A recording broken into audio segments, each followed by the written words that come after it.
লেবাননে ফের ইসরায়েলের বিমান হামলা, পাল্টা হামলা হিজবুল্লাহর। লেবাননে ইসরায়েলি বাহিনীর অব্যাহত হামলা ও যুদ্ধবিরতি লঙ্ঘনের ঘটনায় গভীর উদ্বেগ প্রকাশ ফ্রান্স পাকিস্তানের। যুক্তরাষ্ট্র ও ইরানের সংলাপ স্থগিত দাবি ইসরায়েলি সংবাদ মাধ্যমের। মধ্যপ্রাচ্যে উত্তেজনা অব্যাহত, বিশ্ববাজারে ফের বাড়ল তেলের দাম। বগুড়া ও শেরপুরের উপনির্বাচন বাতিল চায় জামায়াত, সংসদে আরো 10টি বিল পাস।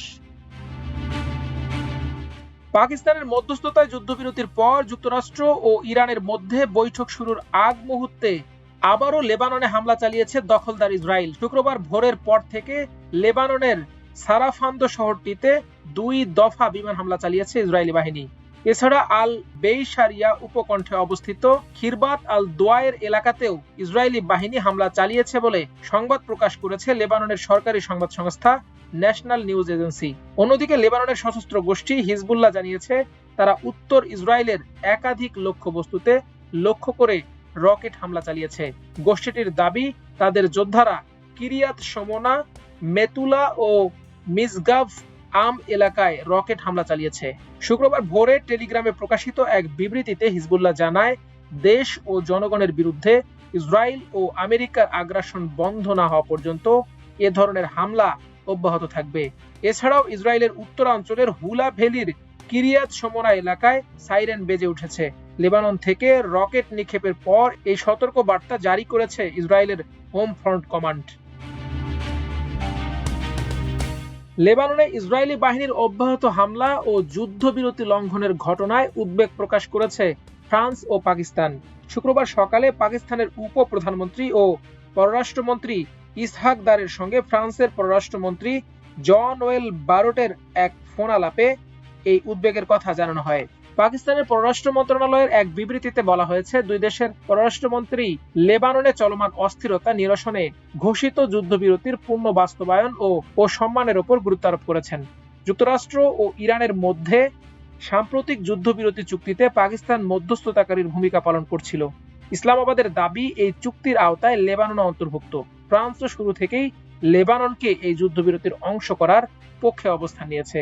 তবে যুক্তরাষ্ট্র ও ইসরায়েল এই দাবি নাকচ করে দিয়েছে। তাদের মতে ইরান যুক্তরাষ্ট্র সমঝোতার সঙ্গে লেবানন পরিস্থিতির কোনো সম্পর্ক নেই। পাকিস্তানের পররাষ্ট্রমন্ত্রী বলেন, আমরা লেবানন সহ পুরো অঞ্চলে শান্তি ফিরিয়ে আনার লক্ষ্যে এই যুদ্ধবিরতির গুরুত্ব পুনর্ব্যক্ত করছি। এটি কেবল একটি দেশ নয়, বরং আঞ্চলিক স্থিতিশীলতার জন্য জরুরি।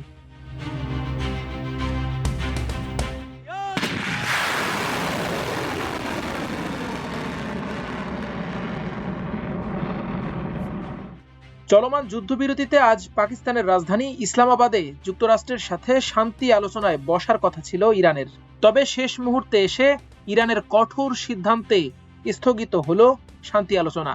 যতক্ষণ না লেবাননে ইসরায়েলি বোমাবর্ষণ বন্ধ হচ্ছে এবং দুই পক্ষের যুদ্ধবিরতি কার্যকর হচ্ছে, ততক্ষণ পর্যন্ত পাকিস্তানের ইসলামাবাদে আয়োজিত কোনো আলোচনায় অংশ নেবে না ইরান। শুক্রবার যুক্তরাষ্ট্রের সঙ্গে শান্তি আলোচনা শুরুর আগে ইরানের পক্ষ থেকে এ তথ্য জানানো হয়েছে। ইরানের ফার্স নিউজ এজেন্সি একটি অজ্ঞাত সূত্রের বরাতে জানিয়েছে ইরানের আলোচক দল এখনো ইসলামাবাদে পৌঁছায়নি এবং তারা যুক্তরাষ্ট্রের সঙ্গে আলোচনায় যোগ দেওয়ার কোনো পরিকল্পনাও করেনি। সংস্থাটি দাবি করেছে ইরান আনুষ্ঠানিকভাবে পাকিস্তান কর্তৃপক্ষকে জানিয়েছে যে লেবাননে যুদ্ধবিরতি প্রতিষ্ঠা না হওয়া পর্যন্ত তারা আলোচনায় অংশ নেবে না। ইসরায়েল ভিত্তিক সংবাদ মাধ্যম জেরুজালেম পোস্টও জানিয়েছে ইসলামাবাদে যুক্তরাষ্ট্রের সঙ্গে নির্ধারিত সংলাপ স্থগিত করেছে ইরান।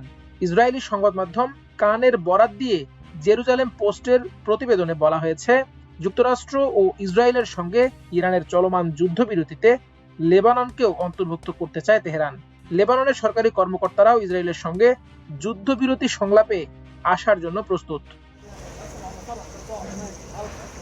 গত 28 ফেব্রুয়ারি থেকে টানা 40 দিন যুদ্ধের পর 2 সপ্তাহের বিরতি ঘোষণা করেছে যুক্তরাষ্ট্র, ইরান ও ইসরায়েল।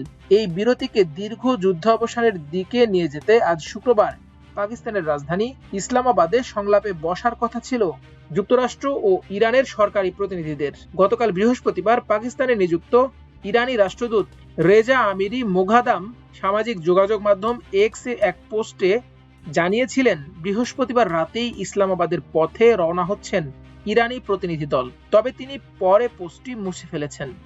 পাকিস্তানের প্রতিনিধিরা ইসলামাবাদে এসেছেন এমন কোনো তথ্য এখন পর্যন্ত পাওয়া যায়নি। মার্কিন প্রতিনিধিরা অবশ্য এখন পর্যন্ত ইসলামাবাদে এসে পৌঁছায়নি। এর আগে দ্য ওয়ার্ল্ড স্ট্রিট জার্নাল জানিয়েছিল ইরানি একটি প্রতিনিধি দল ইসলামাবাদে পৌঁছে ওয়াশিংটনের সঙ্গে আলোচনা শুরু করেছে, তবে ইরানি সংবাদ মাধ্যম এই দাবি অস্বীকার করেছে।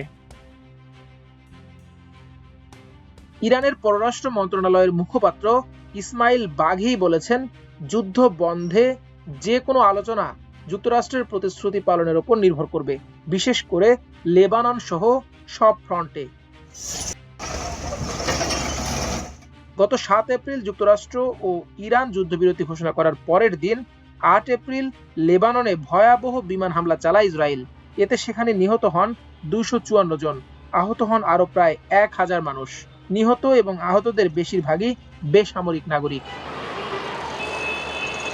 মধ্যপ্রাচ্যে অব্যাহত উত্তেজনা ও হরমুজ প্রণালীতে জাহাজ চলাচল সীমিত থাকার জেরে বিশ্ববাজারে জ্বালানি তেলের দাম আবারও বেড়েছে। শুক্রবার ভোরে এশিয়ার বাজারে লেনদেন শুরুর পরপরই আন্তর্জাতিক বাজারে ব্রেন্ট ক্রুড তেলের দাম ব্যারেল প্রতি 96.75 ডলারে পৌঁছেছে, যা আগের তুলনায় প্রায় 0.87% বেশি। একই সময়ে যুক্তরাষ্ট্রের ক্রুড তেলের দামও 1% বেশি বৃদ্ধি পেয়েছে। কাতার ভিত্তিক সংবাদ মাধ্যম আল জাজিরার এক প্রতিবেদনে বলা হয়েছে, ইরান ও যুক্তরাষ্ট্রের মধ্যে বর্তমানে একটি ভঙ্গুর যুদ্ধবিরতি চললেও লেবাননে ইসরায়েলি হামলা অব্যাহত থাকায় পরিস্থিতি জটিল হয়ে উঠেছে। এই সংকটের মধ্যে মার্কিন প্রেসিডেন্ট ডোনাল্ড ট্রাম্প ইরানের সমালোচনা করে বলেছেন, হরমুজ প্রণালীতে জাহাজ চলাচলের বিষয়ে তারা খুব খারাপ কাজ করছে। একই সঙ্গে জাহাজ থেকে অতিরিক্ত ফি আদায়ের চেষ্টা করা হলে তা বন্ধ করার হুঁশিয়ারি দিয়েছেন তিনি। এদিকে সাম্প্রতিক কিছু হামলার কারণে সৌদি আরবের তেল উৎপাদনও মারাত্মকভাবে ক্ষতিগ্রস্ত হয়েছে। দেশটির রাষ্ট্রীয় সংবাদ মাধ্যম জানিয়েছে, হামলার ফলে প্রতিদিন প্রায় 6 লাখ ব্যারেল তেল উৎপাদন কমে গেছে এবং ইস্ট ওয়েস্ট পাইপলাইনের মাধ্যমে তেল পরিবহনও দৈনিক প্রায় 7 লাখ ব্যারেল হ্রাস পেয়েছে। শেরপুরের স্থগিত আসনে ও বগুড়ার উপনির্বাচনে ব্যাপক ভোট ডাকাতি, ভোট কেন্দ্রে হামলা, দখল, জামায়াত কর্মীদের ওপর হামলা ও হত্যা চেষ্টার প্রতিবাদে রাজধানী ঢাকায় বিক্ষোভ সমাবেশ ও মিছিল করেছে বাংলাদেশ জামায়াত ইসলামী। শুক্রবার জুমার নামাজের পর জাতীয় মসজিদ বাইতুল মোকাররমের উত্তর গেটে আয়োজিত সমাবেশে প্রধান অতিথি ছিলেন জামায়াত ইসলামীর সেক্রেটারি জেনারেল মিয়া গোলাম পরোয়ার। এ সময় তিনি বলেন, বগুড়া ও শেরপুরের নির্বাচনে প্রমাণ হয়েছে দলীয় সরকারের অধীনে কোনো সুষ্ঠু নির্বাচন হতে পারে না। বৃহস্পতিবারের নির্বাচনে আওয়ামী দুঃশাসন এমনকি বিএনপির আমলে মাগুরার নির্বাচনকেও হার মানিয়েছে। তিনি বগুড়া ও শেরপুরের নির্বাচন বাতিল করে নতুন করে নির্বাচনের তফসিল ঘোষণার দাবি জানান। একই সঙ্গে জামায়াতের নেতাকর্মীদের ওপর হামলা চালিয়ে মৃত্যুর মুখে ঠেলে দেওয়ার সঙ্গে জড়িতদের গ্রেপ্তার ও শাস্তির দাবি জানান। অন্তর্বর্তীকালীন সরকারের জারি করা অধ্যাদেশগুলোকে আইনে রূপান্তরের লক্ষ্যে জাতীয় সংসদে আরো 10টি বিল পাশ হয়েছে। শুক্রবার ত্রয়োদশ জাতীয় সংসদের প্রথম অধিবেশনের 13তম দিনের সকালের অধিবেশনে উত্থাপিত বিলগুলোর ওপর দফাওয়ারি কোনো সংশোধনী প্রস্তাব না থাকায় সংসদে এ বিষয়ে আলোচনা হয়নি। সংশ্লিষ্ট মন্ত্রীরা বিলগুলো উত্থাপন করলে সর্বসম্মতিক্রমে সেগুলো পাশ হয়। অধিবেশনে সভাপতিত্ব করেন স্পিকার হাফিজ উদ্দিন আহমেদ। অন্তর্বর্তী সরকারের জারি করা মোট 133টি অধ্যাদেশের মধ্যে সংসদের বিশেষ কমিটি 98টি অপরিবর্তিতভাবে এবং 15টি সংশোধন সহ পাশের সুপারিশ করে। বাকি 20টির মধ্যে 4টি বাতিল এবং 16টি আরো শক্তিশালী করে নতুন বিল আকারে আনার সুপারিশ করা হয়। সকালের অধিবেশনে পাশ হওয়া বিলগুলোকে অপরিবর্তিতভাবে পাশের সুপারিশ করেছিল বিশেষ কমিটি। মাল্টিমিডিয়া ডেস্ক, আমার দেশ।